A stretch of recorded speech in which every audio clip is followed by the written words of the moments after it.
This is gonna be good.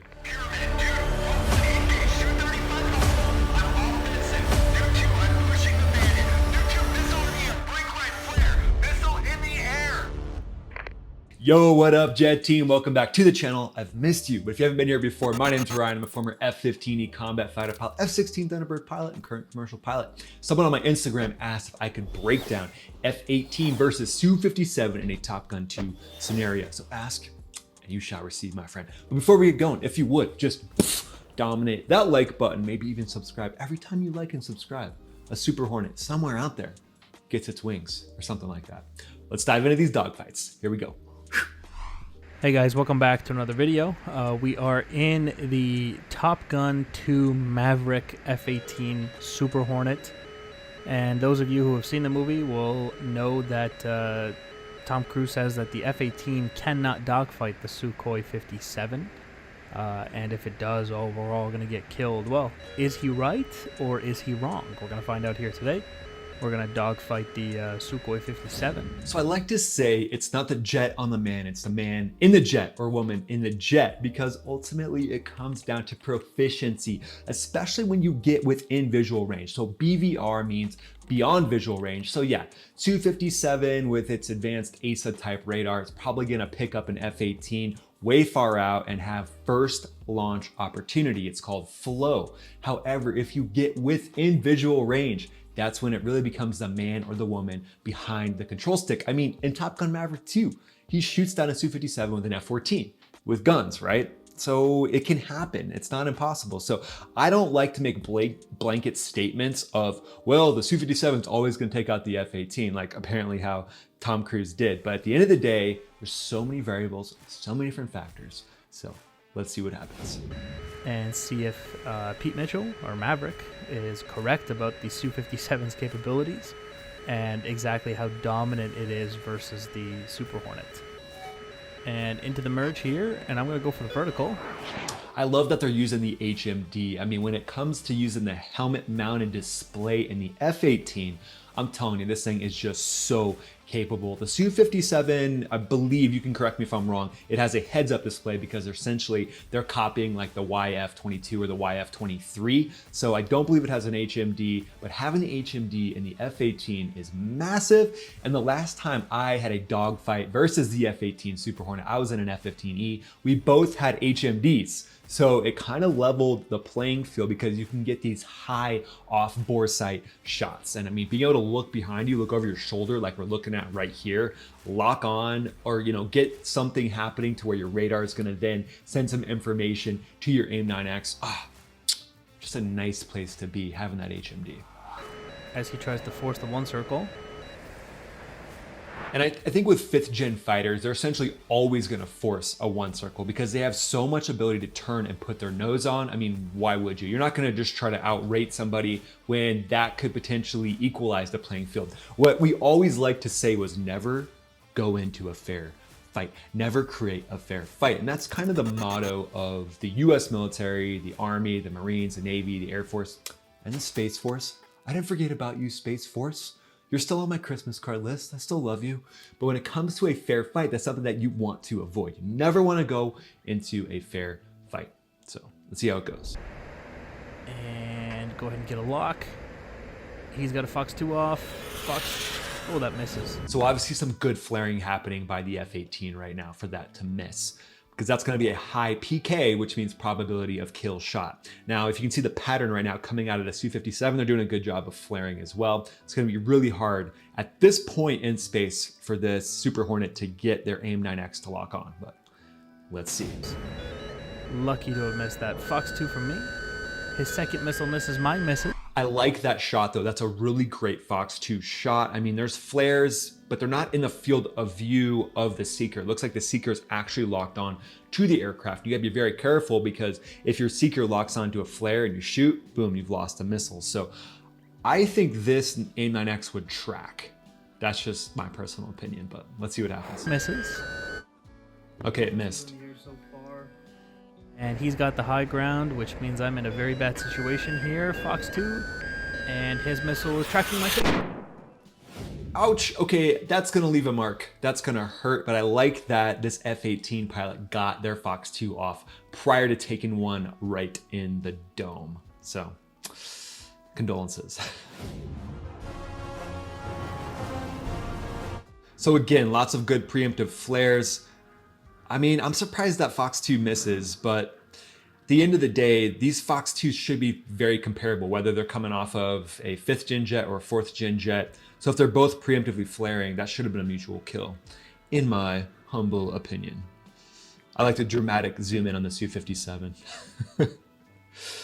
Dramatic zoom ins are the best, aren't they? When he got up there, it's good for him because gravity can help him throw his nose down. He's got God's G helping him out.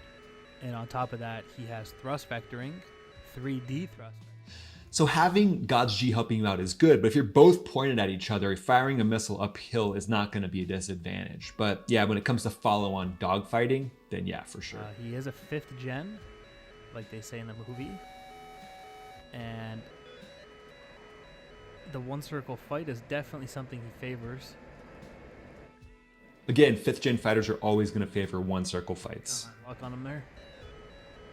Conventional 4th gen fighters, not so much. You're going to try to outrate most likely at the beginning, especially if you're evenly matched. Lock on these stealth fighters.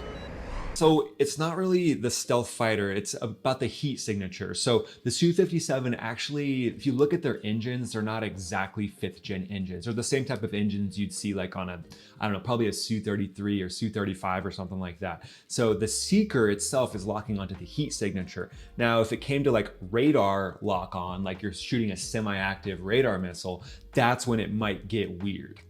And when it gets weird, you know, that's when you got to change it up. So going for a Fox 2, I like it, but again, stealth properties aren't going to affect that. The big thing that's affecting this Fox 2 shot is just that real nice V pattern coming off the back of the Su-57. If I don't say so myself, it's a nice design where those flares are going to potentially take up the entire 6 o'clock of that Su-57, which is just going to distract that Seeker. So, you know, if this AIM-9X, it depends on the variant, there's like Block 2 pluses and different things with the AIM-9X, but if it doesn't have good flare rejection capability, it's gonna hone in on those flares. Even if it shows locked onto the jet at time of fire, it's gonna be sucked over to one of those flares. So that's what you're seeing there. Supposedly the Su-57 is at least semi-stealth. Again, it is, but its engines are not. Its engines are like 4th gen engines that they've thrown some thrust vectoring onto, at least the last I saw. So, come on, give me tone. Give me tone. There we go, Fox 2. Nice shot. And that AIM-9X doesn't hit him, but it looks like it's looping around. Or it tried to. Oh, there it is. Oh my god, it went. Okay, it looked like it exploded pretty close to in front of that Su-57. Now, again, it's kind of hard to tell because depth perception's hard from this angle and it's a 2D screen. You know, we're not flying right now in VR. So if that did explode right next to the canopy, the pressurization cone of that AIM-9X is going to do some damage. Could knock the pilot unconscious, could break through the canopy if it's in the front, or could do some compression damage to the engines if it's in the back. So let's continue. Tried to hit him, did a full loop.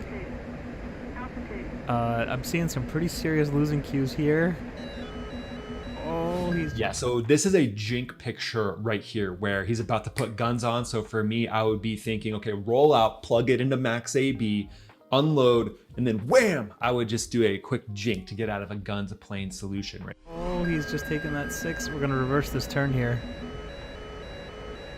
And again, it's important, guys. If you've seen other videos that I've done some reactions to real life dogfights. I just recently did one with an F-15 fighting a MiG-29, and that was in Iraq in the early days of the Gulf War. And what that MiG-29 does is they actually are looking at the bandit, the F-15 in this case. They're trying to pull and get out of plane, and they're not paying attention to the ground underneath them. So they're not seeing that ground rush happen. And then when that Iraqi pilot looks down and sees that, you know, he's moments from smacking the ground, he lights the afterburner, puts the stick in the seat pan as far back as he can, but it's not enough. He should have ejected at that point. He doesn't eject. It's a big fireball on the ground, but that's because he was target fixated on the jet behind him, and that is never a good place to be. So I like what's happening right now with adhering and honoring the ground, because Yeah, you're probably about to get shot right now, but that ground has a PK, probability of kill, of 100%.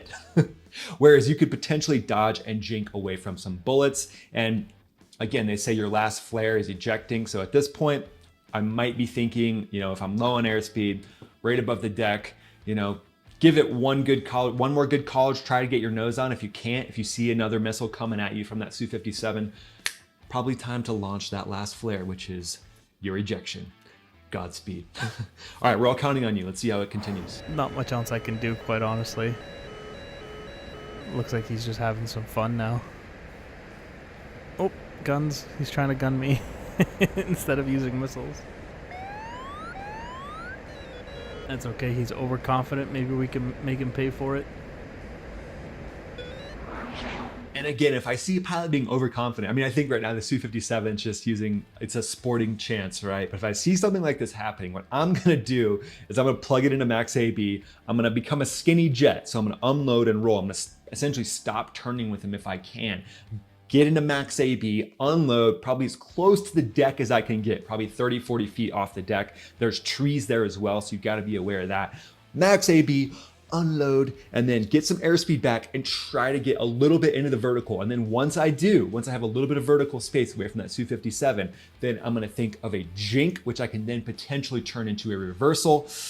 But this is called the shoot me, kill me zone that the F-18's in right now. You're in the shoot me, kill me zone, bro.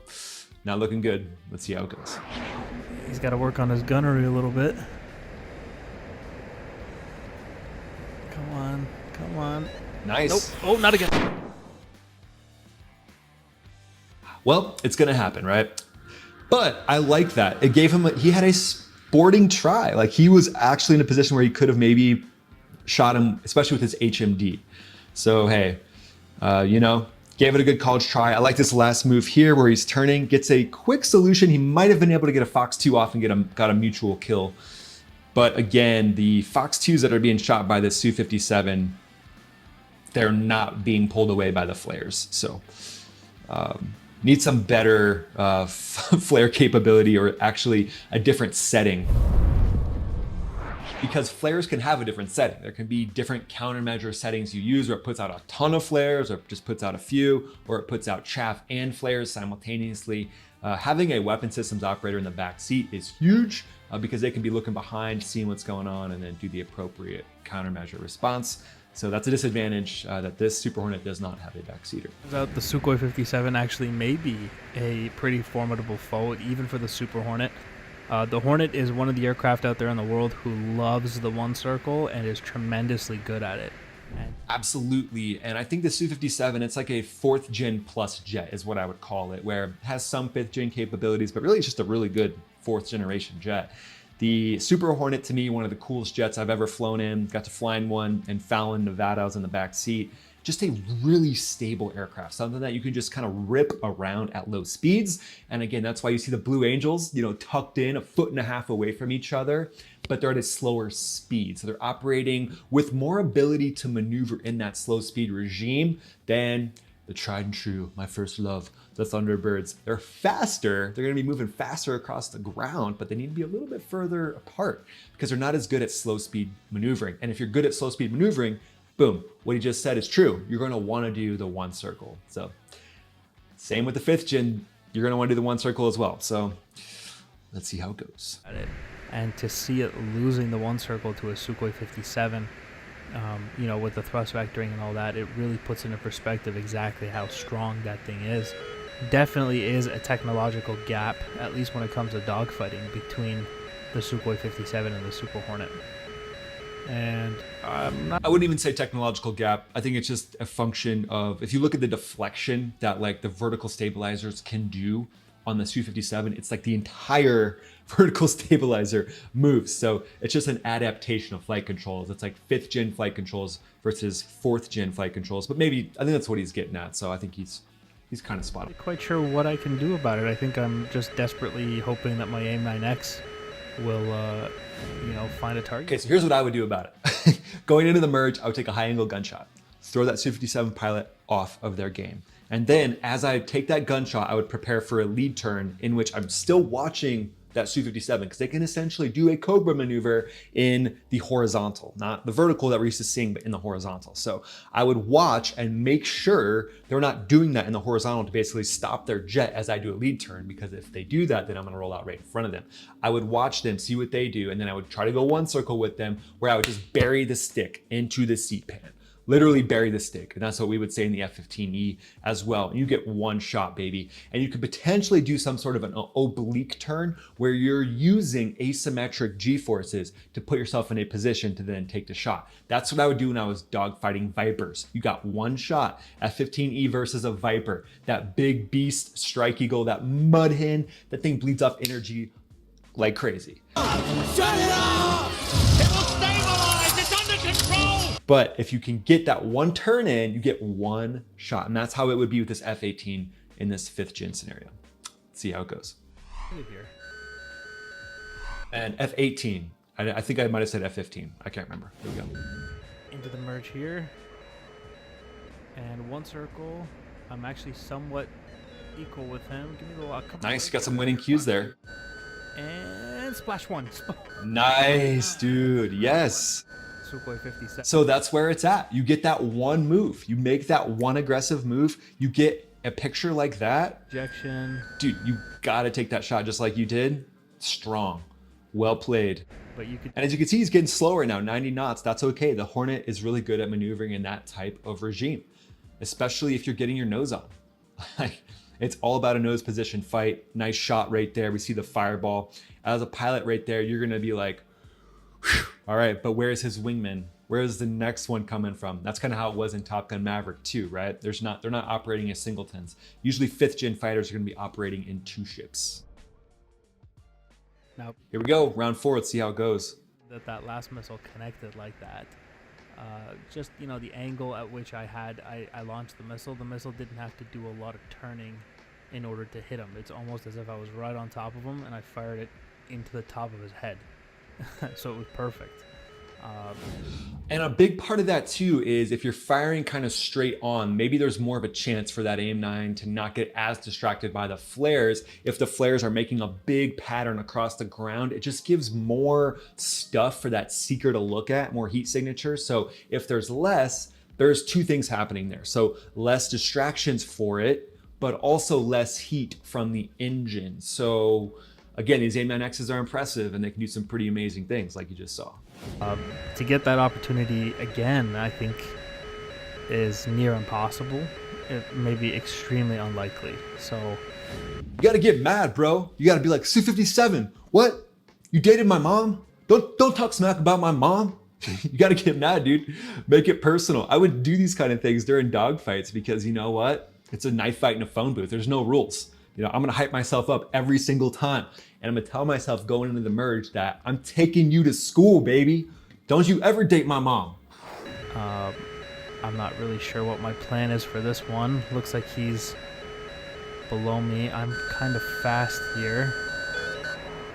I gotta pull hard through here and I'm gonna get very fast. He went into the vertical. And again, going super fast into the merge, if you're going against a similar fighter, could work out for you. But if you're going super fast, basically that extends the size of your turn circle and it's gonna take longer to get nose on. So especially in a single circle fight where you're trying to get your nose on, it's gonna hurt you every single time. There's a sweet spot. So it's gonna be somewhere for this F-18, it's gonna be somewhere between 400 and 500 miles an hour. Once you start getting over 500 miles an hour, it's gonna take a lot longer to square that corner and get your nose on.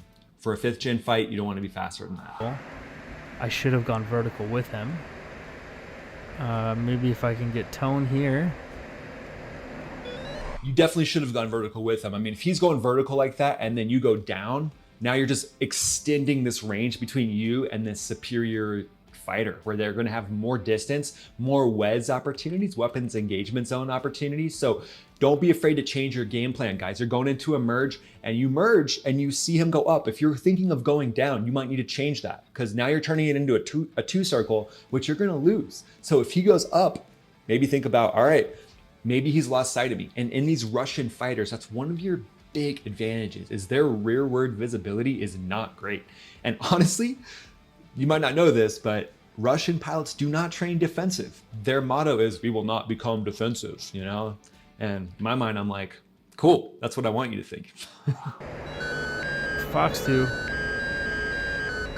That missile does not track. See that big pattern of flares, that huge pattern behind them, and as that Su-57's pulling G, it's just gonna make that longer and bigger. That's what she said. So really, it's just not a good chance for that AIM-9X. Not a good shot opportunity in my opinion. But hey, everybody's a critic, right? So you can kind of see how he's toying with me. He could have fired a Fox 2 at that point, but he did not. There's another Fox 2. That one narrow. High angle Fox 2s are gonna be tough, but it worked out for him once before, so I don't blame him for taking that shot. Really missed. All right, I think we might be in trouble here. Think guns, man. Oh my God, he's doing the thrust vectoring. Break out those guns.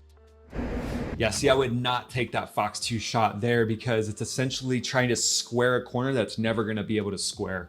So I would hold on to that missile. Still no track. I have one left. Reverse this turn. Ooh, reversing a turn down that low. I mean, my only hope is the force. How you gonna do that with a Sukhoi 57?